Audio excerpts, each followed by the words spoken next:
sing. God sent His Son, they called Him Jesus. He came to love, heal and forgive, heal and die, to buy my pardon. An empty grave He serves to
manatili po tayo nakatayo para po sa ating opening prayer.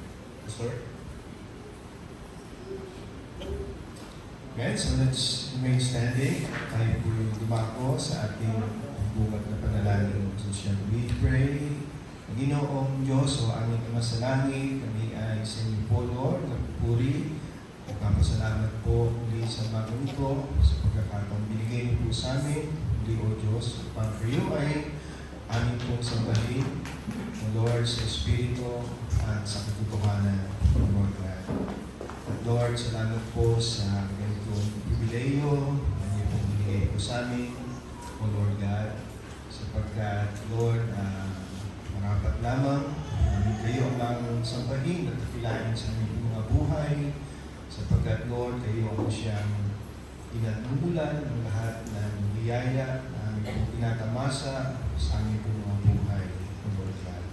Kaya po kami ay naririto, O Diyos, upang ibigay sa inyo ang taos-pusong pagpupuri at pasasalamat, O Diyos, sa inyong kabutihan sa aming po mga buhay, O Lord God. At Lord, yamang, O Diyos, narito kami, O Diyos, upang aming paakot, ang aming pong pagsamba sa inyong pong banal na pangalan. We pray, Lord, for your guidance upon us, O Lord God. And may your presence also be with us, working, O Lord, in our midst this morning, O Lord. At O Diyos, kami po rin nawa ay maging po karapat-dapat sa aming po amang pagharap sa inyo sa umaga pong ito. At kaya po yung aming hinihingi, O Lord, ang inyo pong paglilinis sa aming po mga puso, sa aming po mga buhay, O Diyos, mula po sa lahat ng mga karumihan na aming pong taglay. At Lord, kami ay inyong hugasan, humilisin, ang mahal at banal na dugo ni Jesus na nabuhos sa krus ng Kalbaryo, O Lord God. At gawin po kami ang mga katanggap-tanggap, dapat, O Diyos, sa inyo pong banal po na harapan, O Lord God. Lord, mangusap din po kayo sa amin, O Diyos. Yandahan niyo po aming mga puso at kalooban sa pagtanggap ng inyo po mga salita, na aming po mapakikinggan sa umaga po ito, Lord. Ang buwan ito po ay tumimo, Lord, sa aming mga puso at kalooban, O Diyos. At Lord, ito'y gumawa, O Lord, sa aming po mga buhay, o Lord, sa inyong sa pagganap ng inyong kalooban sa aming po mga buhay. Lord, kayo rin po nawa ang mag-usap sa iba po namin kapatiran kung sila po ay papunta po dito. Nalayan ko po, Lord, ang iyong pong gabay din, pag-iingat po sa kanila. At talin po sila dito ng ligtas at maluwalhati upang kami ay sama-sama upang magbigay ng papuri, bakila, samba sa inyong pong banal po na pangalan ng Lord. At marami rin pong salamat sa lahat ng mga biyaya ninyo ay pinuhos po sa amin, O Lord, sa mga pagpapala ng aming pong tinanggap mula po sa inyo, Lord. Marami pong salamat po sa mga ito, Lord. At ang lahat po ng ito ay aming dalangin sa matamis na pangalan ni Kristo na aming Panginoon tagapagligtas. Amen. Amen. Amen. We may now be seated. Okay, ngayon at bukas sa mga iba po. No? So, umari po tayo ng blessed birthday para po sa ating po birthday celebrant. Okay? Blessed birthday. Wala na. Sira na naman.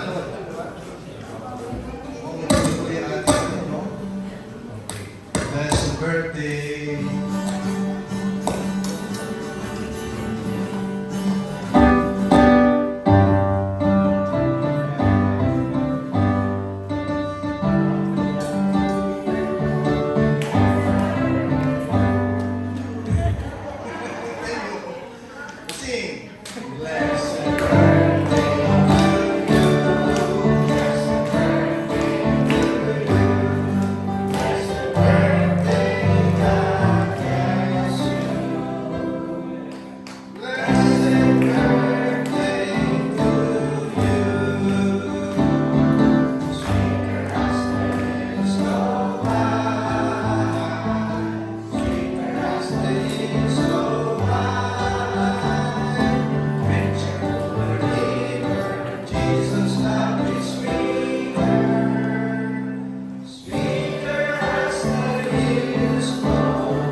bigyan po natin ng papuri, pasasalamat ng ating dakilang lumikha, sapagkat sa Kanya po nagsisimula lahat ng bagay, maging ang karawan ng mga tao. Lord God and Heavenly Father, once again we are grateful and thankful for this wonderful opportunity, Panginoon, na muli kami po inyong tinipon sa dakulan na lugar na ito upang kayo po ay sambahin sa Espiritu at sa katotohanan, Panginoon. Salamat po sa biyaya ng buhay na inyong pinagkaloob sa aming mga kapatiran, Sister Nelia, Brother Aldrin, Brother Johnny, at maging sa pagtatapos ng aming bisita ngayong araw po, Panginoon. Salamat po for kayo po ay naging faithful sa kanila over the past few years po, Panginoon. Salamat po sa provision, sa protection na lagi niyo po ginagawa sa kanila, pagbibigay po ng kanilang pangangailangan, Panginoon. Lalo higit sa lahat, Panginoon, ang paglakad po kasama kayo, Panginoon. Lord, indeed you are faithful. And we are thankful for the gift of life sa mga kapatiran po namin at nawa po sa mga susunod pa pong mga taon, kayo po ang siyang maging sentro ng kanilang buhay, Panginoon. Kayo po ang siyang kumabay. Kayo po ang magbigay lalo pa ng higit na kalakasan ng kanilang pangangailangan, Panginoon. Patuloy niyo po silang i-comfort, patuloy niyo po silang ilagay sa tamang daan. Lagi po kayo ang sentro ng kanilang pananampalataya, Panginoon. Lord, we are grateful once again for you are the giver, you are the author of our life. In Jesus' mighty name, amen. Okay?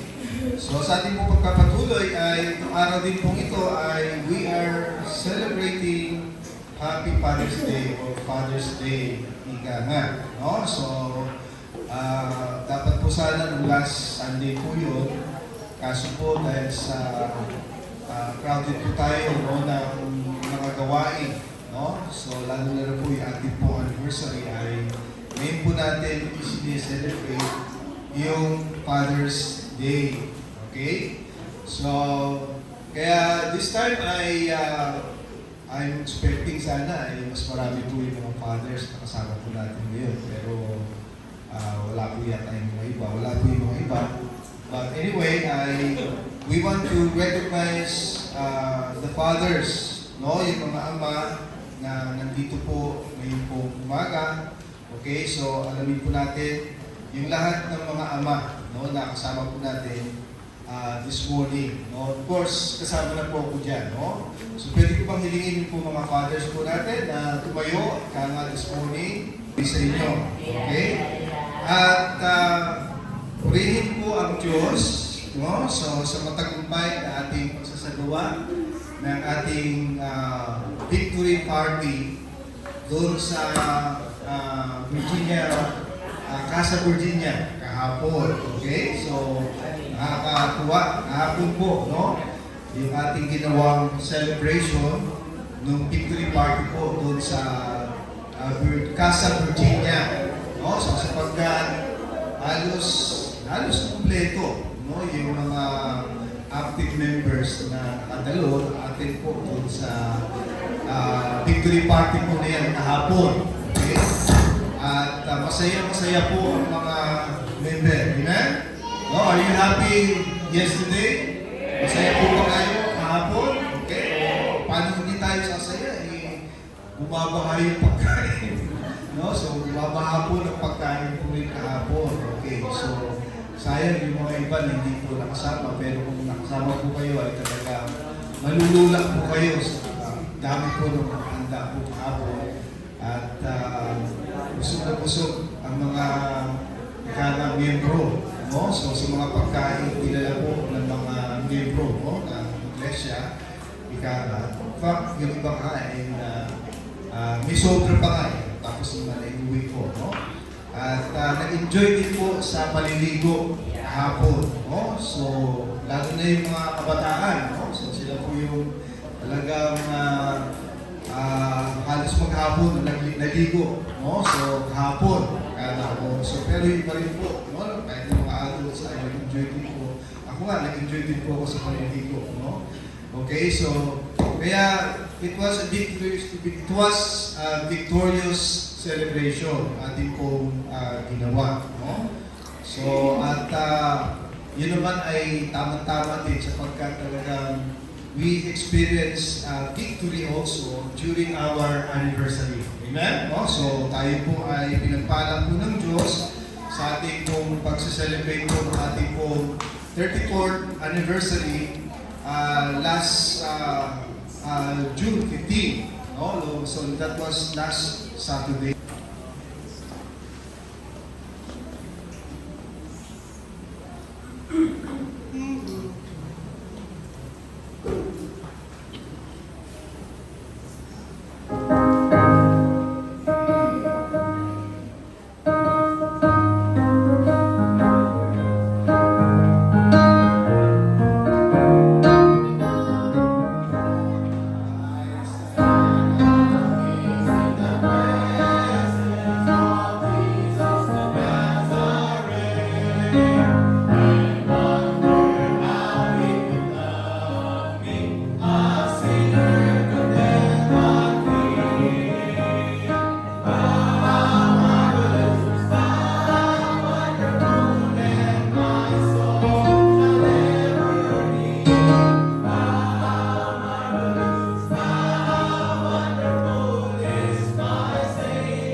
ginagawa dito sa inyong karambahan, pangtutulog sa Lord, salamat po sa mga blessings na kami nagtanggap. Salamat sa pag-iingat at sa higit sa lahat ay patuloy po kami na nagtutuloy sa inyo. Tanggapin niyo po ang kaloob, Panginoon. Ito ay upang magamit sa inyong mga pagpapalaro ng mga gawain po. Gusto po mga isa, dito ay magawa para sa akin. Kaya ang dalangin sa pangalan ng Jesus. Amen.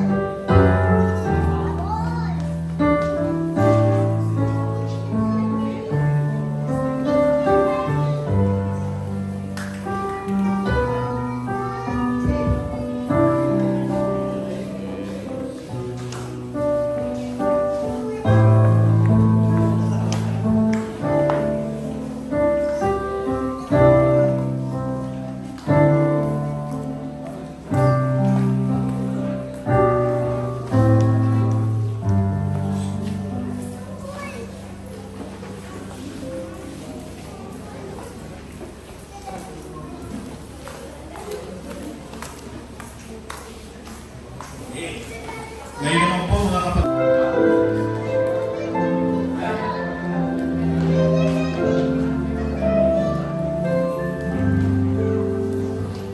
If the Savior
po natin narinig this morning at tayo po ay dadako na po sa ating po pinakahalagang bahagi no, ng ating pong gawain this morning.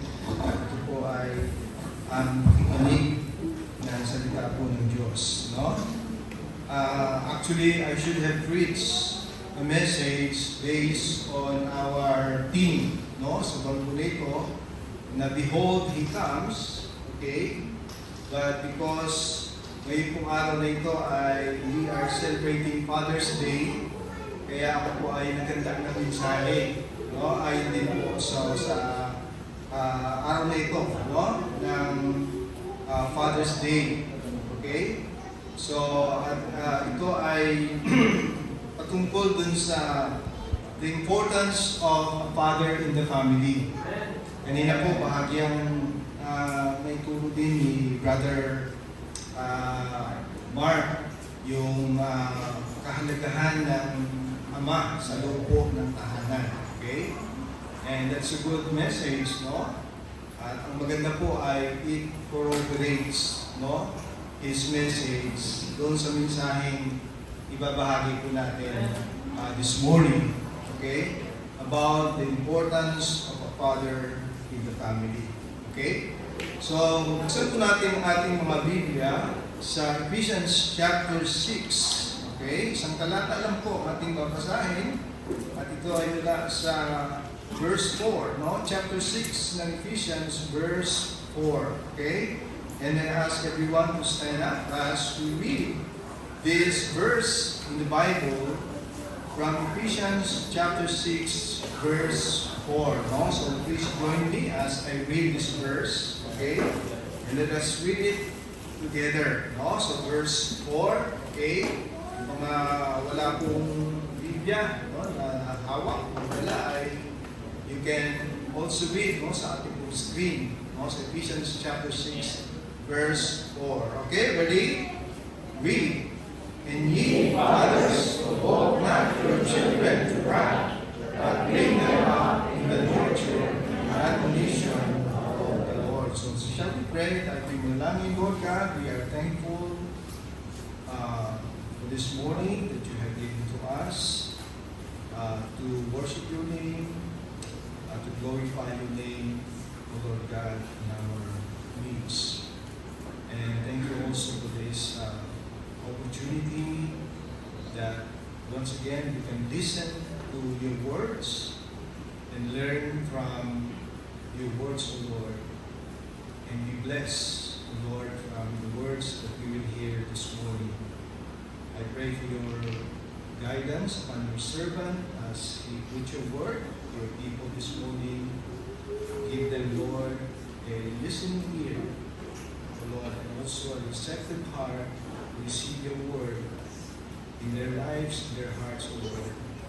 And most especially that they will learn to apply your words in their life. Most especially for the fathers that we have this morning, Lord, that they will be a good father as you want them to be, Lord. We pray also for your servant as he preach your word, give him wisdom, give him power, Lord. Give him strength, Lord, as he preach your word. Lord, let me be a blessing to your people this morning. Thank you, O Lord. We ask this in the most precious name of our Savior, Jesus Christ. Amen. Amen. Amen. And we may now be dead. Okay?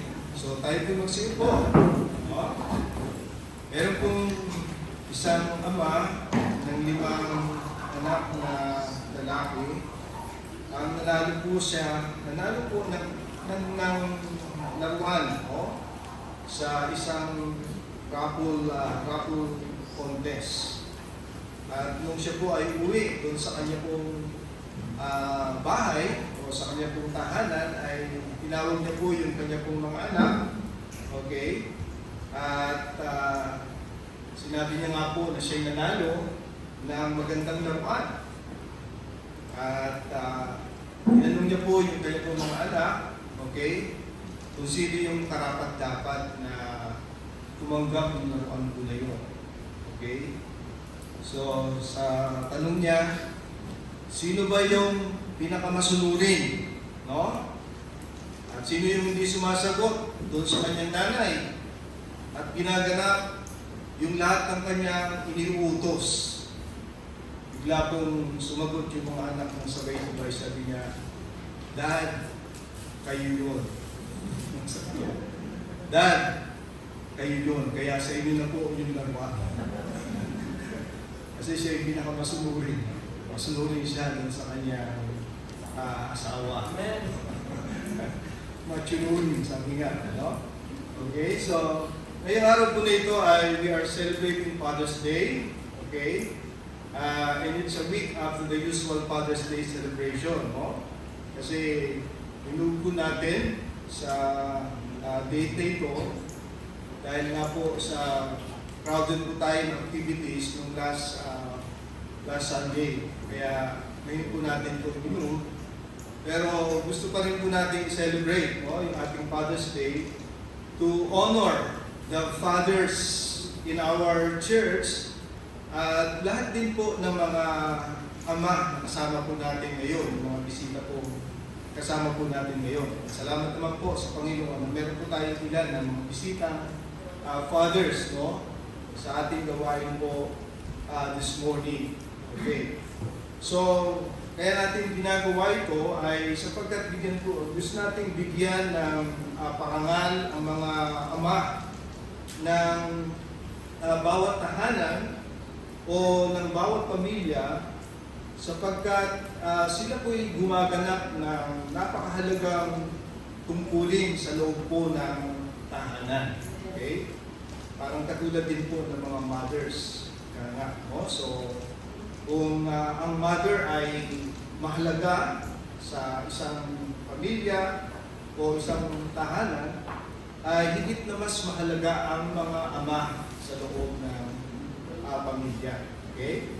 So, in fact, without a father in the family is a great loss, but with a father in the family is a great gain. Kaya marapat lang po na bigyan po ng parangal ang mga fathers in the family. Okay. Pero it's a sad fact, actually, lalo na po sa ating pong lipunan, na marami po sa mga tahanan ngayon, okay, many homes, okay, in many homes, fathers become liabilities instead of an asset. So, alam niyo siguro yung ibig sabihin, na sa maraming tahanan ngayon, marami pong mga ama ng tahanan ang nagiging mga tinatawag na liabilities instead of an asset. Sila ay nagiging kabigatan sa halip na maging kagaanan o kapakinabangan sa loob po ng pamilya. Okay, no? At I believe this is primarily because they are not in the Lord. Wala po sila sa Panginoon, kundi sila po ay nasa sanglibutan. They are in the world. Okay. Kaya ito po yung tragedy ng marami pong mga ama. Sa ngayon, hindi na. Pero naniniwala tayo na if the Father is in the Lord and He is walking in the fear of the Lord, I'm sure the family will be a happy one. Amen? So, kapag ang isang ama ay nasa Panginoon at lumalakad po siya sa pagkatakot sa Panginoon, ang pamilya, ang kanya pong pinangungunahan ay magiging isang masayang pamilya. Kasi yan po mababasa natin. Sa marami pong talata sa banal po na kasulatan, and I want to mention one verse or one references in the Bible, and that is in Psalm 128, Psalm 128 verses 1 to 4. Na sinasabi doon, okay, blessed is everyone that feareth the Lord, that walketh in His ways, for thou shalt eat the labor of thine hands, happy shalt thou be, and it shall be well with thee. Thy wife shall be as a fruitful vine by the sides of thine house, thy children like olive plants round about thy table. Behold, that thus shall the man be blessed that feareth the Lord. Okay? So, tingnan niyo po, no? Blessed is everyone that feareth the Lord. Actually, yung salita pong blessed, actually, it means happy. Yan po ibig sabihin mo, no? Kaya, papalitan natin, no, ng pangungusap, yung salitang blessed ay, happy is everyone that feareth the Lord. Amen? Okay, no? Sapagkat hindi lamang siya yung pagpapalain ng Diyos, pati yung kanyang pamilya, yung kanyang sambahayan, ay pagpapalain ng Panginoon. Gusto po ba natin, no, kung ikaw ay isang ama ng tahanan, ay pagpalain ka ng Diyos at pagpalain din ng Panginoon ang iyong sambahayan? Of course, sino bang hindi, no, na gusto? No? So, yun yung mangyayari kapag ikaw ay una may takot sa Panginoon at ikaw ay lumalakad sa kautusan ng Panginoon. Okay. And we can also read that in Psalm 112 verses 1 to 10. Actually, so ilan lang po talaga babasahin ko po doon. No? So, sinasabi po doon sa verse 1 sa Psalm 112. No? So, verse 1, praise ye the Lord, blessed is the man that feareth the Lord, that delighted greatly in his commandments. His seed shall be mighty upon the earth. The generation of the upright shall be blessed.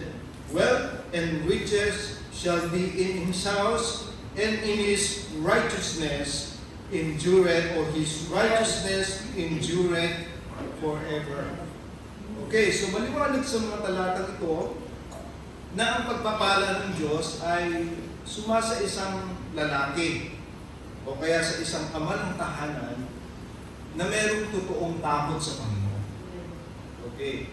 No, at siya ay pagpapalain ng Diyos at maging yung kanyang sambahayan.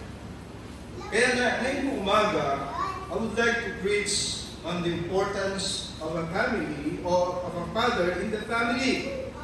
Why is every father important in the family? So, naanto po ito, no, ng mensahe. O napapanood din po itong mensahe. Kaya, no? So, kaya salamat po, no, sa mga bisita natin na kasama po natin ngayong umaga. And of course, para rin po sa mga ama ng tahanan sa ating iglesia, no? At hindi lang po sa mga ama ng tahanan, kundi maging doon sa magiging ama ng tahanan, no? Kasi maging kayo mga binata pa, wala pa kayong asawa. Darating din yung panahon magkakaasawa kayo. Amen? Magiging ama din po kayo. Kaya ito'y nababagay, no, ng mensahe para sa ating lahat ng mga lalaking na nandito. No? Wala naman yatang alanganin dito ng lalaki. No? No, so lahat naman po ay lalaki. Tama. No? So, kaya ito'y nababagay po para po sa atin sa umaga po ito. Okay? So ano po ba yung role o importanteng role na ginagampanan ng ama ng tahanan, no, sa isang pamilya? Kaya ama sa isang pamilya. I want to mention 3 things, no, this morning para medyo mas maisip ng konti yung ating pong mensahe ngayon po kasi meron pa tayong program after po ng ating mensahe. Okay? So ano po itong mga mahalagang tungkulin na ginagampanan po ng mga ama ng tahanan? Okay? Una sa lahat ay he is a pastor. No? He is a pastor. No? In other words, he's the pastor of the family. No? Kasi ano po bang ginagawa o ginagampanan ng pastor or ng pastol, no? Ng tupa, halimbawa. Okay? So he is to lead his sheep, di po ba? No? He is leading his sheep. Amen? Are you with me? Amen. No, siya po yung namumuna sa kanya po mga tupa. Okay. At ganoon din po ang ama ng pamilya, kaya ama ng tahanan. Nagsisilbi po siyang shepherd o pastol ng kanya pong pamilya. Okay? He is leading his family. Kaya kung saan man po papadpad yung kanya pong pamilya, it depends upon the leadership of a father. Okay? So, when a family goes well, then it depends upon the leadership of the father. But if the family goes wayward, then it is mostly due to the poor leadership of the father. Okay. So, kaya kung isang ama ay parang mabuti siyang pastor, no? So, kasi siya po ay parang pastor, no, ng kanyang pong tahanan, okay, ay matutulad po siya doon sa paglalarawan po ni David in Psalm chapter 23, verses 1 to verse 6. Okay, we will read. Anong sabi po ni David? Sabi niya, "The Lord is my shepherd." And by the way, ang talagang pinaka-shepherd natin ay ang Panginoon. Amen? Ang Diyos, ang siyang pinaka-shepherd natin. So kaya, yung pong pastor sa iglesia ay nagsisilbi lang silang under-shepherd. At ganoon naman din sa mga kanya-kanya pong pamilya. Para po silang under-shepherd. Under-shepherd. Para yung mensahe, para outline. No? Meron tinatawag na main points, meron tinatawag po na sub-point, tapos meron din tinatawag na sub-points. No? Kaya ganun din po yung mga ama ng tahanan sa pamilya. Parang sila po ay sub-shepherd. Sub-shepherd po sila. Okay. No, kaya kung ang pastor po ay mabuting pastor sa kanya pong tahanan, ay matutulad po siya, no, dito sa paglalarawan ni David in Psalm chapter 23 verses 1 to verse 6. Anong sabi po ni David? Sabi po doon ni David, okay, "The Lord is my shepherd, I shall not want. He maketh me to lie down in green pastures. He leadeth me beside the still waters. He restored my soul. He leadeth me in the paths of righteousness for His name's sake. Yea, though I walk through the valley of the shadow of death, I will fear no evil. For thou art with me, thy rod and thy staff, they comfort me. Thou preparest a table before me in the presence of my enemies. Thou anointest my head with oil, my cup runneth over." Then verse 6, "Surely goodness and mercy shall follow me all the days of my life, and I will dwell in the house of the Lord forever." Okay, so naranasan ni David yung pagiging pastor, o kaya pagiging pastor ng lupa. Pero of course, ang kanya pong pinakapastol sa kanyang buhay, kaya naging matagumpay ang pamumuhay ni David bilang hari, ay ang Panginoon. No? So ang Panginoon ang siyang kanyang naging gabay, siya ang naging tagapanguna ni David sa kanyang buong buhay. At ganoon din po, no, sa loob po ng tahanan. Kung ang ama ng tahanan ay mamumuna, no, sa pangunguna ng naayon sa panuntunan ng Diyos, then mapamumunahan niya po yung kanya pong pamilya sa isang maayos na pamumuhay. No? So katulad po ng mga Old Testament kings, no? Tulad sa Old Testament, kung babasahin po natin yung kwento ng mga hari doon sa Old Testament, no? So marami po naging hari sa Old Testament, lalo na po doon sa mga hari, no, na naghari po doon sa Kingdom of Judah. No, kung inyo pong babasahin, no? Kung yung hari, no, na naghari po doon sa Israel, kasi meron pong tinatawag na Southern Kingdom at saka Northern Kingdom, okay? Yung Northern Kingdom, no, ay pinagharian po ng mga wicked kings. Wala pong mabuting matuwid na hari na namuno po doon sa Northern Kingdom, o yung Kingdom of Israel. Pero kung babasahin niyo po, doon sa Kingdom of Judah, ay may mga hari po doon na matuwid na namuno, no? So sa bansang Judah. Okay, sa Kingdom of Judah. Okay, no? So kung halimbawa isang hari ay matuwid na hari, then that nation that he is leading will be led into righteousness, peace, and prosperity. Pero kapag ka ang naghari ay masamang hari, then that nation will be led into destruction. Yun po yung magiging kahihinatnan kapag ka ang namumuno na hari ay masamang hari. Okay, talagang kahatulan ng Diyos ang kanilang sasapitin. While kapag ka ang naghari po ay matuwid na hari, ay pagpapala ng Diyos ang kanila pong sasapitin.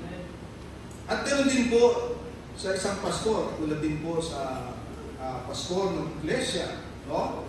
If the pastor of a church is a good pastor, then he is leading his flock into a good end. Pero kung ang pastor ay masama, no? Kaya masama ang kanyang gawain, then he is leading his flock into a grievous end. At ganoon din po sa loob po ng tahanan. Okay. Kung ang ama po ng tahanan ay hindi lumalakad sa Panginoon, ay hindi magiging maganda ang kahihinatnan ng kanya pong pamilya. Kaya I wish and pray that every father in this church will be a good leader of the family. Amen? So, yun po yung ating naisin na yung mga ama ng tahanan dito po sa ating iglesia ay maging mga mabuting ama po ng tahanan. At salamat sa Diyos na halos lahat ng mga ama po ng tahanan sa ating iglesia ay mga mabuting ama. Amen? Amen? Okay. At sana po ay lalo pa pong maging mabubuting mga ama ng kanila pong pamilya. Okay? So number one is a pastor, no? So the role of a father in the family is a pastor. And then secondly is provider. Provider. Okay, no? So meaning a good father is a good provider. Amen? No, a good father is a good provider. Kung sa Tagalog ay natutugunan niya yung pangangailangan ng kanya pong pamilya. Parang katulad din po ng isang shepherd, no, of the sheep. No? Kung isang shepherd of the sheep ay mabuti pong shepherd, then he will feed his sheep with a good pasture. No? Katulad sinabi po ni David, sabi niya, no, he leadeth me sabi niya, he leadeth me beside still water. He leadeth me, okay? He maketh me to lie down in green pastures. Okay? So, ngayon ang tanong, okay, no? Ano po ba ang good provider? No? No? Ano po ba ang isang good provider? Now, a good provider doesn't necessarily mean that he meet all the wants of his family. Maganda po kung gano'n, no? Na may bibigay mo po. Halimbawa, isa kang ama ng tahanan, tapos may bibigay mo lahat ng pangailangan ng iyong pamilya. Okay. So, hindi lang yung mga basic needs, kundi pati yung mga gusto nila, no? Ay magbibigay mo. Kotse, bahay, no? So, lahat ng magagandang bagay na may bibigay mo sa iyong pamilya, ay napakaganda kung magagawa mo po yung bagay po na yun. No? Pero hindi po yun laging nangyayari among fathers of the family. No? Kasi sa ating pong kultura, no? So sa ating pong lipunan bilang Pilipino, ay hindi natin kayang pantayan yung lavish lifestyles of fathers in which country. Tulad nung sa Amerika. Talaga sa Amerika ay nagagawa po nila yun sa Amerika, no? Kaysa sa mga mayayamang bansa. Pero dito pa sa atin, dahil sa ating pong bansa ay mahirap na bansa. Ay marami po sa ating pong mga ama po dito ay sabi nga ay isang kahit, isang tuka. No? Isang kahit, isang tuka. No? O kaya ay what they earn is just enough for their food. Okay? But that doesn't mean he's not a good provider. Okay? He's still a good provider, okay, as long as he is diligent. No? So, siya po ay diligent sa kanyang ginagawa para niya matugunan yung pangailangan po ng kanya pong pamilya. Okay, are you with me? Amen. No? Sa halimbawa po dyan ay si Joseph. No? Si Joseph na ama po ni Jesucristo. Si Joseph ay isang karpintero lamang. Okay. No? So, sabagay, hindi magandang pagkitin ay isang karpintero lamang, di ba? No? So, sapagkat meron mahalagang ginagawa na din po yung karpintero. Okay. Pero yung sa kapasidad para kaya matugunan yung pangangailangan po ng kanya pong pamilya ay dahil sa siya isang karpintero lamang. In fact, si Jesus, ayon nga sa banal na kasulatan, si Jesus hindi po nakapag-aral. O hindi po siya nakapag-aral dahil nga yung kanyang ama ay isa lang ang karpintero. Pero si Joseph ay isang mabuting ama. So isa po siyang mabuting ama. Okay. And who do you think are fathers who are good providers? Sino po ba yung mga mabubuting ama? Kahit na po hindi sila yung nakatutugon sa lahat ng gusto ng kanya pong pamilya. Okay? So una po sa lahat ay ang isang mabuting ama sapagkat siya ay he is a good provider is number one is diligent. Diligent. Sinabing diligent ay masikap siya, masipag po siya, and he's diligent in his work. Amen? So, ang isang good provider po, no? Na bagamat hindi niya po naibibigay yung luho ang kanya pong pamilya. Pero good provider pa rin po siya sapagkat siya ay masikap, masipag, he's diligent in his work. Sa halimbawa po dyan, meron kaming kilala na yung naghahasa po ba ng gunting si Mrs. Pag siya nagpapahasa ng gunting ay doon po siya pupunta. No? So, na naghahasa po ng gunting. Okay, so, at yung pong mga hasa po ng gunting na yun, sa kabila na maliit lang yung kita niya, pero nagulat po kami kasi napag-aral niya po yung kanyang mga anak. Napag-aral niya po yung kanyang mga anak. Okay. So tapos, naalala ko rin yung mga magbabangus. No? Alam niyo po ba yung magbabangus siya po dyan? Kung bumibili po dyan sa may tabi ng dito, 7-Eleven. No? So meron titinda po dyan yung magbabangus. Okay. Tinda niya po, bangus. Yan, kasama niya po yung kanyang asawa na nagtitinda. So, sa ilang panahon siya ay nagtitinda kasi nagmabili naman po yung kanyang mabinda. Nakabili po siya ng lupa at nakapagpatayo po siya ng bahay. Dahil po sa kanyang kasipagan. No? So, ganun din sa, kahit na sa isang tricycle driver.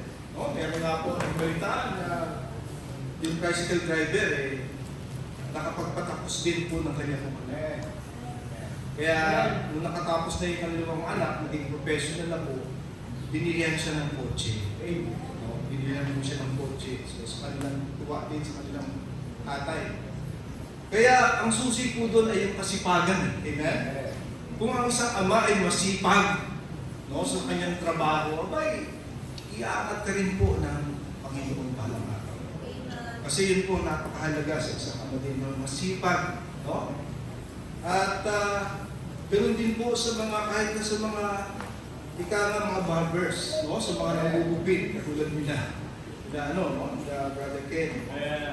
Na kahit lang ang trabaho nila ay nanggugupit sila, ay isa po rin yung marangal na gawain, yung isang marangal po na trabaho na makatutugon sa pangangailangan. Basta ang halaga ay yung kasipagan. Amen? Kasipagan.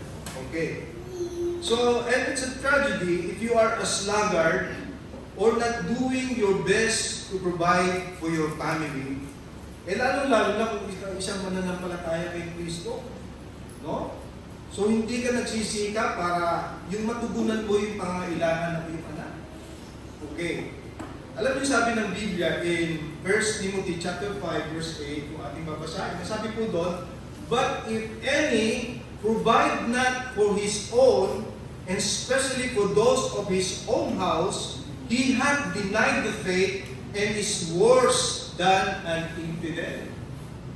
Kung hindi mo raw tinutugunan, o kaya hindi ka raw nag-provide para sa iyong pamilya, okay, samantalang ikaw ay isang mananampalataya kay Kristo, para mong inakwil ang pananampalataya, and you are worse than an infidel. So, ang good provider actually ay una sa lahat, siya ay masikap, siya ay masipag, siya ay talagang nagsisikap na matugunan yung pangangailangan mo ng kanya pong pamilya. It doesn't matter kung yung kanya pong kinikita ay maaaring maliit lamang. Okay, pero ano dun yung pagsisikap niya? Then he is a good provider. Amen? He is a good provider. Ano pa po, no? A good provider also is prudent. Okay, prudent. No? So, pag sinabi pong prudent, actually, cautious siya, careful siya, sparing, or frugal. No? Kung baga sa Tagalog po ay masinop po siya. No? Masinop po siya. Di lamang po siya masipag, kundi siya po ay masinop. No? So it means that he is using his earnings in a useful way, not in a wasteful way. Amen? Ginagamit niya po yung kanyang kinikita sa kapaki-pakinamang na paraan. Hindi po sa mapang-aksayang paraan. Masinop po siya. Kasi marami po mga ama ng tahanan ngayon, no? Ang liit na nga ng kita, kanila pang ginagastos yung pera po nila sa walang kapararakang bagay. Okay? So, many of our fathers today spend their money in vices. No? So, yung mga iba ay ginagastos nila yung kanilang pera sa bisyo. Marami po mga ama ng tahanan. Ngayon, ang lulong sa bisyo. Sa halip na yung pera na kanilang ginugugol sa bisyo, ay gugulin nila para sa kanilang pamilya. Di po ba? Bagkos ginugugol po nila ito sa kanilang bisyo. Kaya, their families have been deprived of their necessary needs. Kaya kawawa yung marami pong mga anak sa ngayon. Pasalamatan nyo kung ang inyong mga ama ay masikap, no, at masino, ika nga. No? So, ang kanyang tawag dito, priority, ang kanyang pinaprioritize ay yung kanyang pamilya. No? Yun po yung kanyang pinaprioritize, yung kanyang pamilya. No? So, marami po kasing lalaki ngayon, o mga ama ng tahanan, ang pinasasaya ay yung barkada. No? Hindi yung pamilya. Dapat ang una mong bigyan ng kasiyahan bilang ama ng tahanan at asawa ay yung pamilya mo. Hindi yung barkada mo. No? O hindi yung kabit mo. No? So, minsan, di ba, na pagkakaitan ang pamilya, no? Ng kanilang pangailangan, kasi sa halip na sana, doon nagbubugol sa kanyang pamilya yung kanyang pera, yung kanyang kinikita. Pero, may sideline pa. Pero ibang pamilya, kaya nakahati. Kahit na anong laki ng kinikita mo, kung meron kang dalawang pamilya o tatlong pamilya, ay talaga mababali wala yung kita mo. Kaya dapat po, yung kinikita mo ay dapat mapunta lang doon sa pamilya mo. Kasi yun ang pamilya mo, amen? At yun naman po yung tama, no? Amen? Yun ang tama. Hindi ka isang mabuting ama kung meron ibang sideline sa buhay mo. Pero po, kung narinig nyo na itong kwento ni Paul na meron isang malaki naman yung kita niya. Malaki yung kita niya. So kaya ang gusto rin niya ay talagang mabibigay niya yung luho ng kanya pong pamilya. Pero meron po siyang third party. Meron po siyang third party.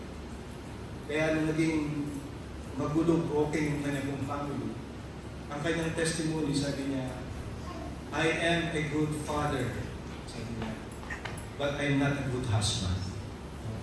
I'm a good father, but I'm not a good husband.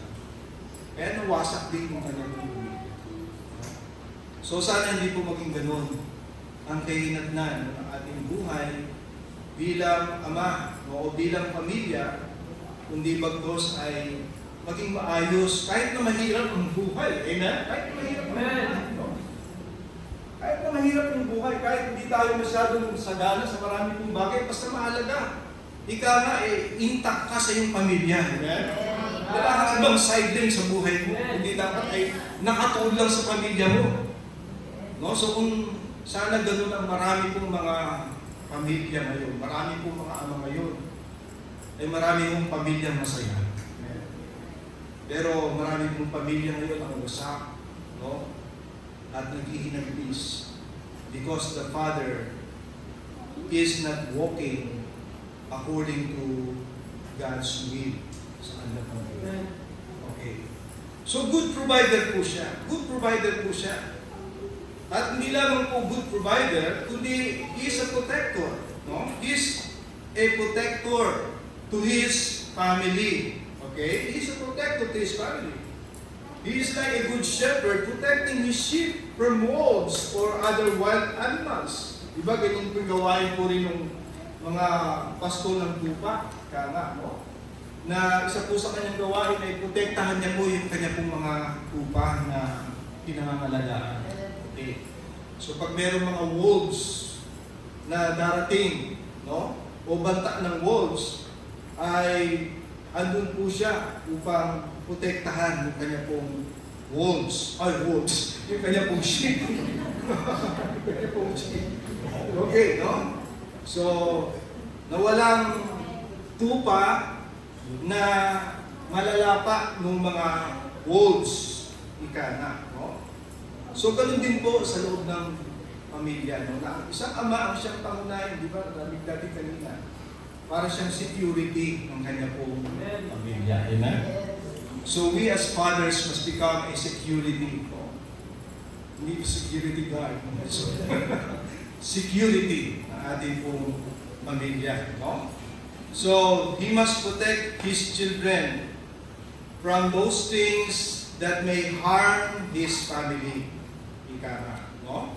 So what should the father do to protect his children from? Or what should the father do to protect their children's mother from? So hindi lamang yung anak mo ang pinoprotektahan mo, kundi pati rin yung asawa mo pinoprotektahan mo. Amen? Pinoprotektahan mo rin yung asawa mo. Okay. So, a good father, okay, protect the physical well-being of his children. So yun po yung ganyang protection din nagagawa, no? He protect the physical well-being of his children. Kasi as a father, you must be a shield to your children to protect them from harm or from hurting objects. Okay. Kaya, huwag mo silang bigyan ng mga bagay na makakasama sa kanila. O kaya makakapinsala po sa kanila. No? So, huwag mo silang bigyan ng laruan, no, na makakasama po sa kanila. Okay. Kung yung anak mo ay lalaki, dapat ang bigay mong laruan sa kanya, yung mga laruan pang lalaki. Amen. Kung siya naman ay babae, bigyan mo siya ng laruan pang babae. Kung yung pang babae, bibigay mo doon sa lalaki. So, halimbawa, lalaki yung anak mo bibigay mo lang ng regalo ay manika, no? Barbie. Okay, Barbie. Ay ba magiging tagilid yung anak mo bago no? So dapat ay bigay mo yung pang lalaki talaga para yung anak mo lalo maging lalaki. Maging lalaki yung anak mo, no? So a good father protects the physical well-being of his children. A good father protects the mental well-being of his children. Okay. Dapat yung kanyang kaisipan ay maging tama. Ika nga, no? At ito yung mangyayari kapag iniiwas mo, kaya inilayo mo yung mga anak mo, no, sa panunood ng mga violent movies and computer games that corrupt the minds of our kids today. Yan po yung nangyayari po ngayon, no, sa mga bata, no, na ang mga bata ngayon ay mararahas na, kumbaga, no?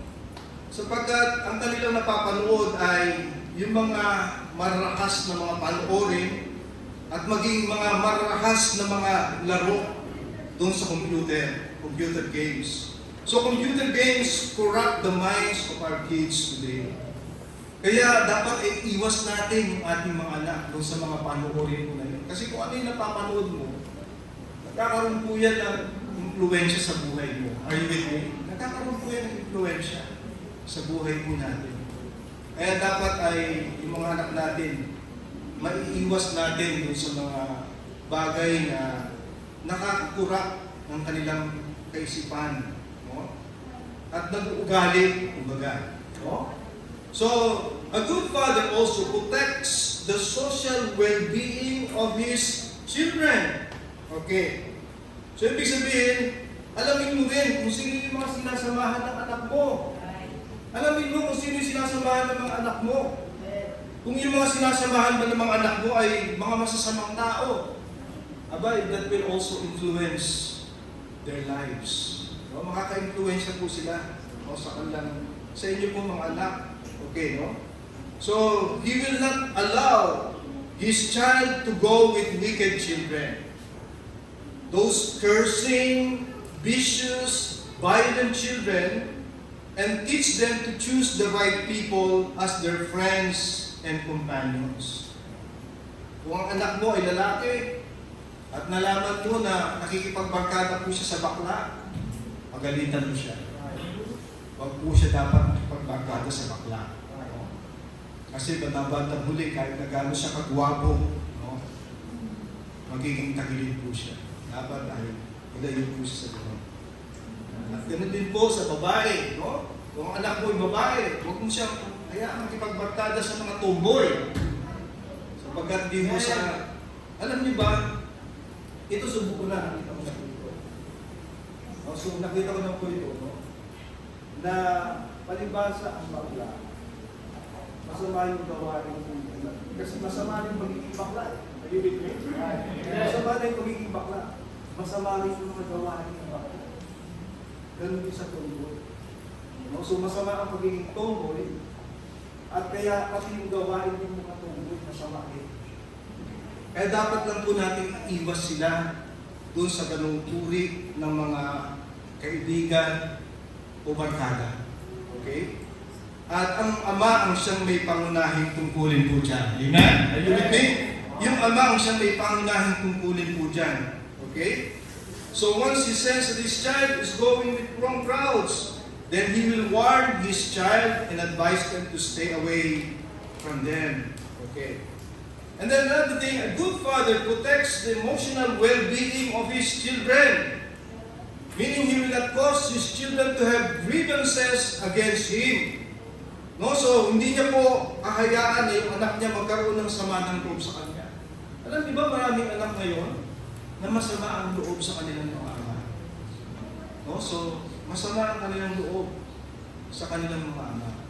Okay, dahil sa nakikita nila na gawain ng kanilang ama.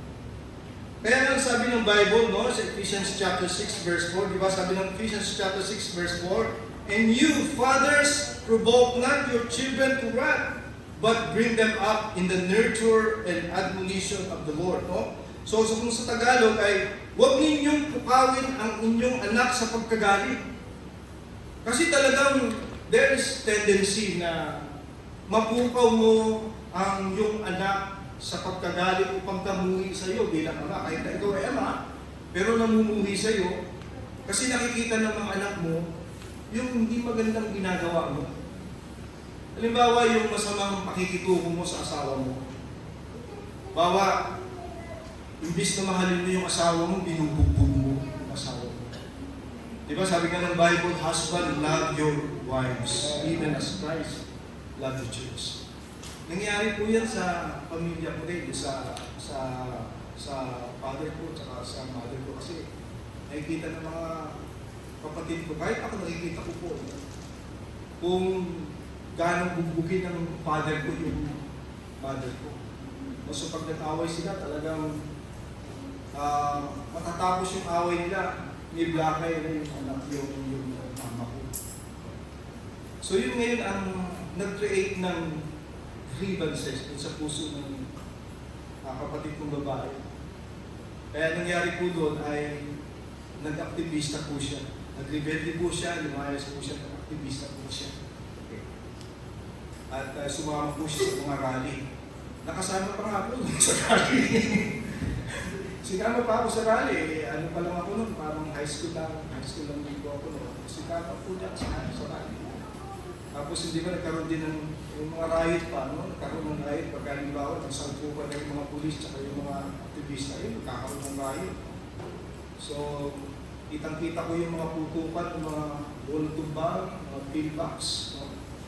So, buti na lang at hindi ako nahagisan ng pillbox. No? So, kasi masama ang loob ng kapatid ko eh. Kaya nung tinanong po siya ng father ko, sabi ng father ko sa akin, bakit anak, kung ginagawa ito anak? Hindi sikat naman namin makakali. Tapos yun po yung kanyang sentimento, sabi niya. Kasi nakikita ko kung paano yung tratuhin ang anak ko, ang ina ko. So, bugbugin na ganun. No, so, ang dahilan ng mga grievances ng mga anak ngayon ay dahil din po sa gawain ng mga ama. So huwag mong hayaan na magkaroon ng sama ng loob yung anak mo sa iyo. No, pakitunguhan mo ang nanay ng anak mo ng maayos.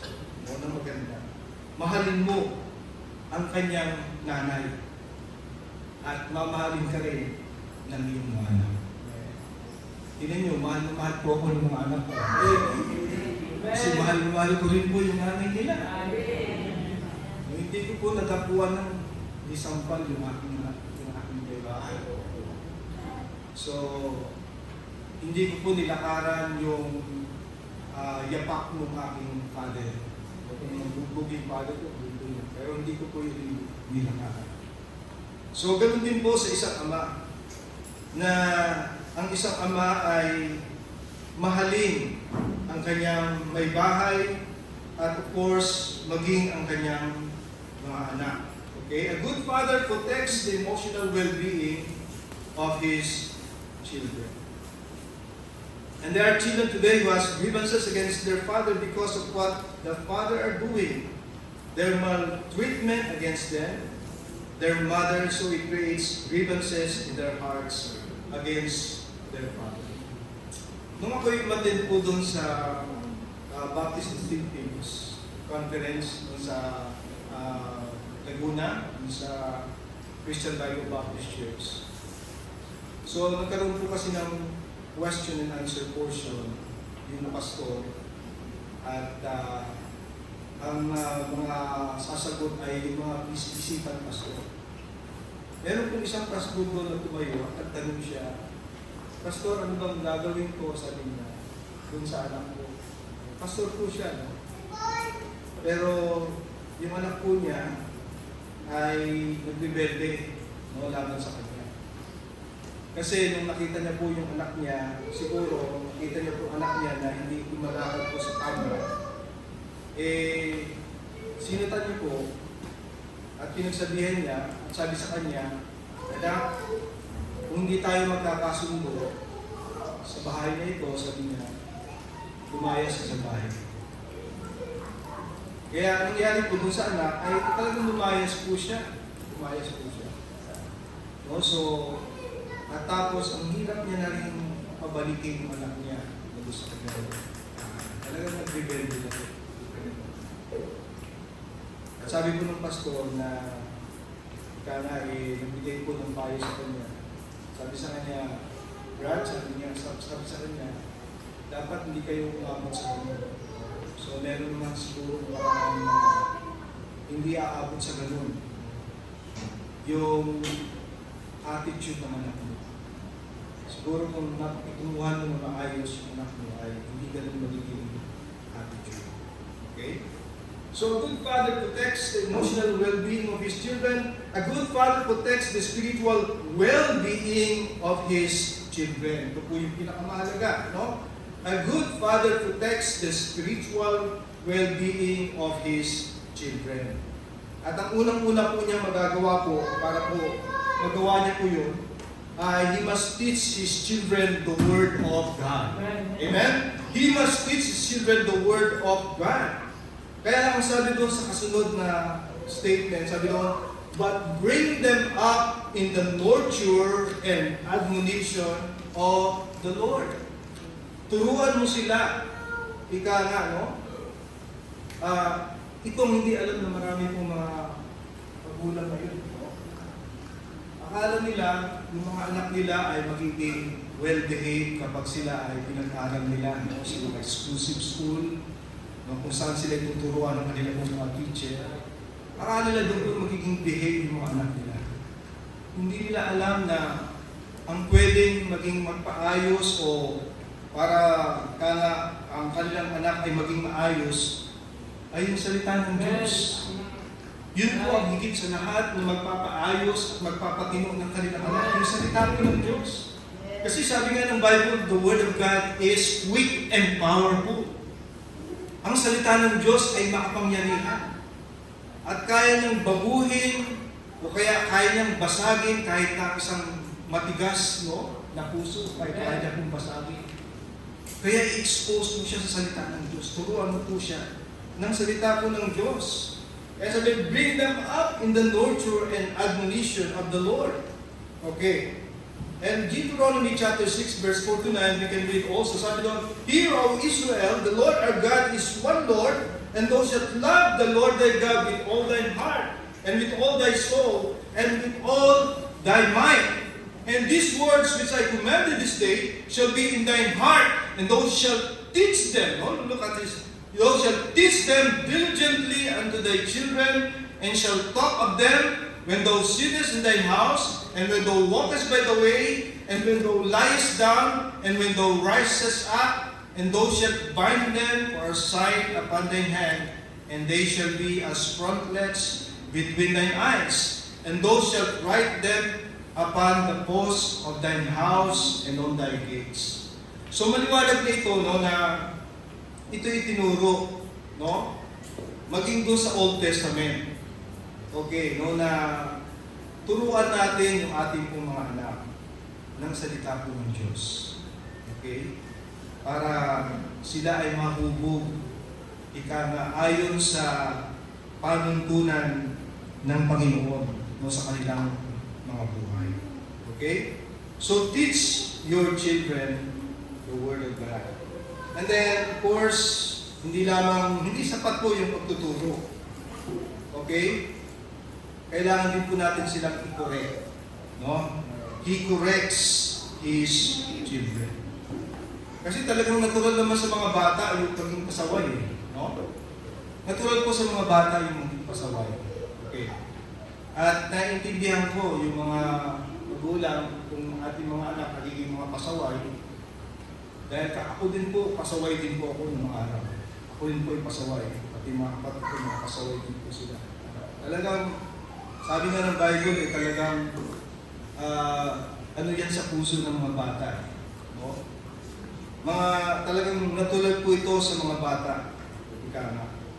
Pero, of course, huwag nating hayaang manatiling pasaway ang ating mga anak. Amen? Dapat ituwid po natin yung ating pong mga anak, no? Sa kanyang pasaway na gawain. Ika nga, no? Sometimes he corrects his children in a hard way. In that way, he protected his children from becoming wayward. Amen? Sa ganung gagawin niya, ay naiingatan niya yung kanya pong anak na maging wayward. No? O kaya ay pasaway. Ika nga. O kaya maging perwisyo po sa ibang mga tao. Okay, siyempre, ayaw naman natin bilang magulang na maging perwisyo yung anak natin sa ibang mga tao. No? Kundi gusto natin mga anak natin maging behave. Amen? Maging behave po sila. At ang ginagawa po natin, no, kung sila man ay kinokorek natin, ginagawa po natin ito in love, not in hate or in wrath. Amen? Are you with me? Kasi minsan ganun nga sa isip ng mga iba. Pag halimbawa, kinorek mo yung anak mo, pinalo mo yung anak mo, ang tingin po nila doon ay cruelty. In fact, sa batas po natin ay bawal na ngayon ang mamalo ng mga anak. Lalo sa Amerika, no, bawal na po doon yung mamalo po ng anak. Pero yun po ang biblical way of molding our children into becoming a good child or a good children. Amen? So, makikita po natin yan sa Banal na Kasulatan. Napakaraming talata, no? Sa Banal na Kasulatan, mababasa po natin bukod sa child discipline. Halimbawa, in Proverbs chapter 13, verse 24, sabi po doon, "He that spareth his rod hated his son, but he that loveth him chasteneth him betimes." Okay. Siya raw na namumuhi sa kanyang anak, pinagkakait niya yung pamalo. Sabihin, pag pinagkait mo yung pamalo sa anak mo, kahit na alam mo yung anak mo ay pasaway, ika nga, ang totoo po noon, doon mo siya pinamumuhian. Namumuhi ka sa kanya. Pero pag pinapalo mo siya, dinidisiplina mo siya, pinapalo mo siya, kahit masakit man para sa kanya, doon mo siya mahal. Di ba yung sabi ng mga magulang, no, na magaling magmamalasakit sa kanyang anak. So minsan pagka napalo sila, okay, hindi yung palong tapik, no? Kasi may mga ganun, may pakalong tapik. Hindi ito palo yun, ito suway yun, o kaya pag-disiplina. Dapat yung maramdaman niya yung sakit ng palo. Para maramdaman niya na mali yung ginawa niya talaga. Talagang masasaktan siya, iiyak siya. Iiyak siya talaga. Anong sabi po ito sa talatang yun? Doon mo siya minamahal.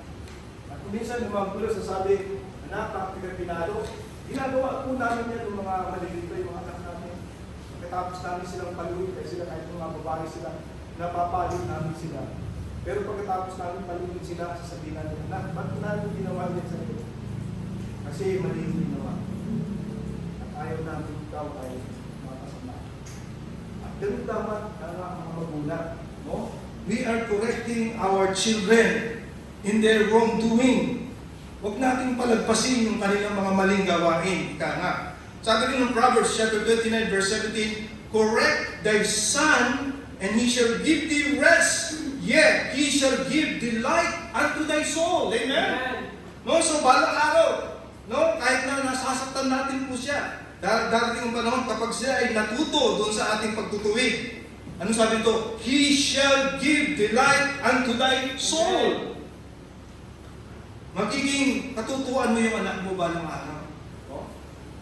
So, totoo, nakakatuwa kung minsan yung mga maliliit na bata. No? Pero huwag po natin palagpasin yung kanilang mga maling gawain. At balang araw kapag yung ginagawa po natin, matutuwa tayo ng tuloy-tuloy sa ating pamamagitan. Kasi naitutuwid yung kanilang mga maling gawain. Ano ba sabi dito? "Chasten thy son." So Proverbs chapter 19 verse 18. "Chasten thy son while there is hope, and let not thy soul spare from his crying." Okay. Ibig sabihin, kahit na umiyak siya, parang defense mechanism niya ng mga bata. No? Defense mechanism niya, no? Na dadaanin ko sa iyak. Ahagulgol. No? So, yun po yung defense mechanism nila. Pero, huwag mong pansinin yung iyak po niya. Ang mahalaga ay malapatan mo po siya ng pagtutuwid. And in fact, yung pagtutuwid ng mga magulang, ng mga ama, actually, kasi ang talagang dapat ay yung mga ama ng tahanan ang gumawa po nun. Hindi yung ina. Amen? Dapat yung mga ama, kasi siya po yung authority sa loob ng tahanan. Amen. Sila yung dapat kong gumawa po nun. Hindi po yung ina, ika nga. Kasi iba yung paglalapat ng disiplina ng ina kaysa doon sa ama, hindi po ba? Okay, iba. Mas kinatatakutan ng mga anak ang mga ama kaysa mga ina. Amen? At yun po yung dapat, mas matakot ang mga anak doon sa ama kaysa sa ina. Amen? Are you with me?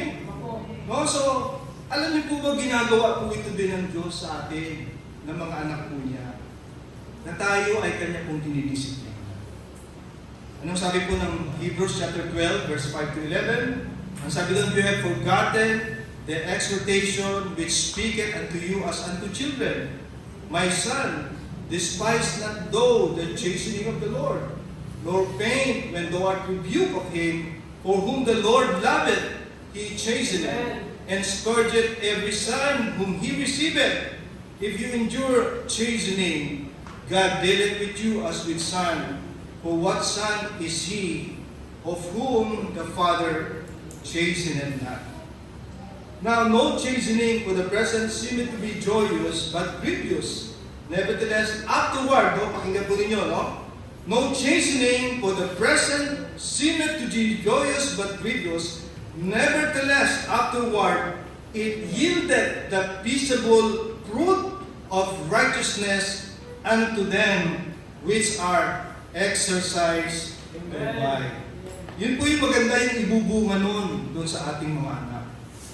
Kaya tayo dinidisiplina rin ng Panginoon kasi gusto niya tayong maging matuwid. Amen? Kaya kung minsan, kailangan niya po tayong disiplinihan dahil kasi tayo ay pasaway, ika nga, no?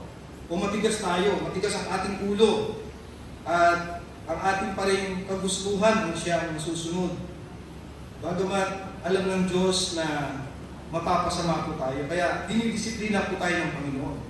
Pero pagkatapos niya pong ilapat yung disiplina po sa atin, sabi doon, it yielded the peaceable fruit of righteousness unto them which are exercised thereby. So ganoon din po ang magagawa po ng disiplina sa ating pong mga anak. Huwag natin ipagkait yung pagtutuwid sa ating pong mga anak. But we must do it in love. No? We must do it in love. And the same thing, it will yield a fruit, no? Peaceable fruit also of righteousness on their part as we exercise it on them. Okay. So tatapusin ko po itong mensahe ko sa nakita namin ginawa ng isang missionary doon sa kanyang anak. Kasi meron po siyang anak, tatlo yung anak niya, ninong po rin namin siya sa kasal. No? Ang pangalan po ay Pastor Charles Brock. Missionary po siya. Tapos kinuwento niya po yung ginawa niya po sa kanyang anak. Kasi yung anak niya ay, yung dalawang anak niya po ay naglalaro ng bilyar. Okay. Tapos yung isang anak niya na bunso, napikon doon sa kanyang kapatid, yung mas matanda sa kanya. Siguro dahil natatalo po siya sa bilyar. No, so, dahil sa pikon niya, ginawa niya po sinuntok niya yung kanyang kapatid na mas matanda po sa kanya. Tapos nung nalaman po yung kanyang tatay yung ginawa po niya, siyempre nagsumbong yung kapatid niya sumbong yung kapatid niya. Lamang po niya yun. Tapos sabi nung pastor, sabi nung tatay niya doon sa kanyang anak na bunso, sabi niya, why did you do it? Sabi sa kanya. Why did you hit your brother? Okay. You're just playing. Ang sagot naman ng anak ng bunso, sabi niya, Daddy, I'm not the one who did it, sabi sa kanya. And then, who did it? It's Satan, sabi niya. It's Satan who did it. No, it's not Satan, it's still you. Kaya ginawa po niya, pinapasok niya po doon sa kwarto yung anak niya, tapos pinahubad po yung kanyang pantalon. Okay? You lie at your back, sabi sa kanya. Tapos siyempre, gawin na po nila yun pag talagang meron silang ginagawang mali, ay talagang papaluin po talaga sila. Tapos nung hinubad na po yung pantalon, kinuha po nung tatay niya yung sinturon. Yung sinturon niya, lapat, tapos yung pong sinturon ko ba na, yung sinturon na balat, no? Yung po yung gusto sinturon ko. Tapos talagang pinahalo niya ng pagkalakas-lakas yung anak niya. Iyak talaga yung anak niya. Tsaka sabi niya, kwento nga ng pastor namula yung kanyang binti. Namula yung kanyang binti. So, ganun kasakit yung pagdisiplina ko. Amerikano yun. So, ganun ginagawa po niya. So, at kaya niya po ginagawa po yun, siyempre, ayaw na pong mapasama. Kaya yung mga anak po na lumaki mga ayos ng mga mamamayan. At ganun po ang magandang gawin din sa ating mga anak. Huwag tayong The Baptist faith and request Brother Joey for our closing prayer. But I think the Bernal Baptist Church has prepared a special program for the fathers. Mas after ng ating pong Baptist faith, mayroon tayong short program for the fathers.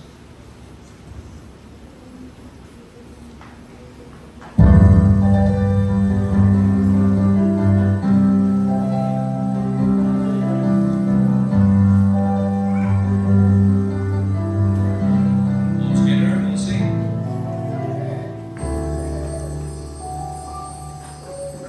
When Jesus said, I will build my church, the gates of hell will not prevail.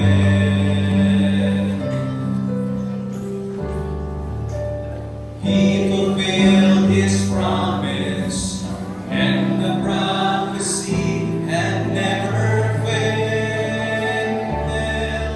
So when the love for God's slain people, when they need the Lord's commission, they stood firm upon His word, and they told the world, this is our faith that Jesus saves, and there's no other name.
Brenda. Tapos, of course, may father figures din po tayo. Mga father figure natin si Brother Elmer at si Brother Johnny. Kasama na rin po kayo sa taas.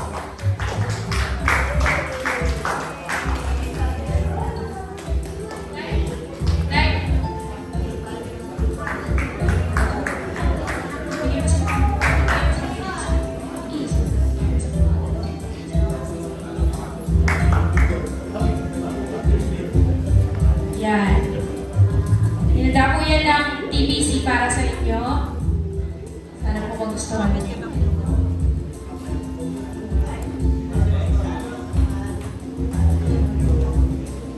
Tama. Walang pa. Hindi siya hindi siya video na special. Walang pa. Yan. Meron pero hindi kasi siya makita. Meron pero hindi kasi siya makita.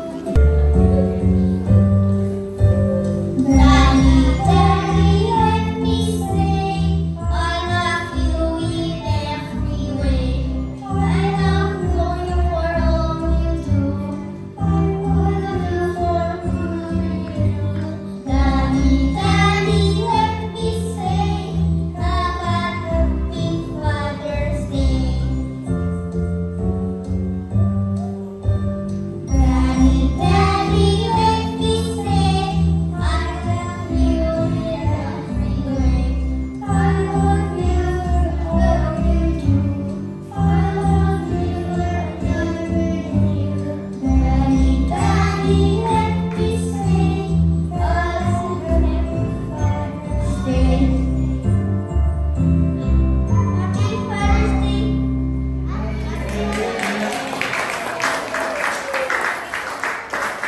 Three. Happy Father's Day! Alright, picture taking po muna. Taya, nais kong samantala itong pagkakataon to para mabigyan ng parangal ang isa nating kapatid na tagal natin nakasama sa ating iglesia sa gawain ng Panginoon dito sa Tabernacle Baptist Church. At siya ay gumaganap po ng isang mahalagang tungkulin sa ating iglesia sa mahabang panahon. No? At siya ay kinakitaan po natin ng katapatan sa pagganap po ng kanyang tungkulin. Kahit wala po siyang tinatanggap na ano pa man, ngunit sa kabila po nito ay matapat po niyang ginagampanan ng kanyang pong tungkulin. Kaya sa pagkakataon ko na isa pong tawagin si Sister Nelia. Hindi ko pagpapin itong certificate of appreciation na ibibigay po natin sa kanya.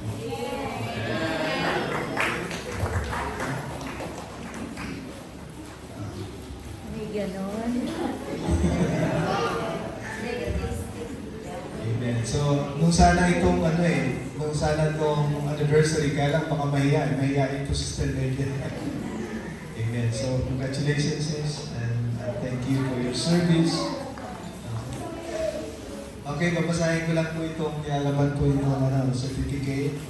Tabernacle Baptist Church, okay, Subic Executive Village, Subic Zambales, Certificate of Appreciation is proudly presented to Sister Nelia L. Domingo for her many years of service as Treasurer of Tabernacle Baptist Church since 1994 to the present. Given this 23rd of June, the year of our Lord, 2024. Nakapag po natin siya. Pero may konting token din, appreciation sa kanyang pagpapagal, sabi ko.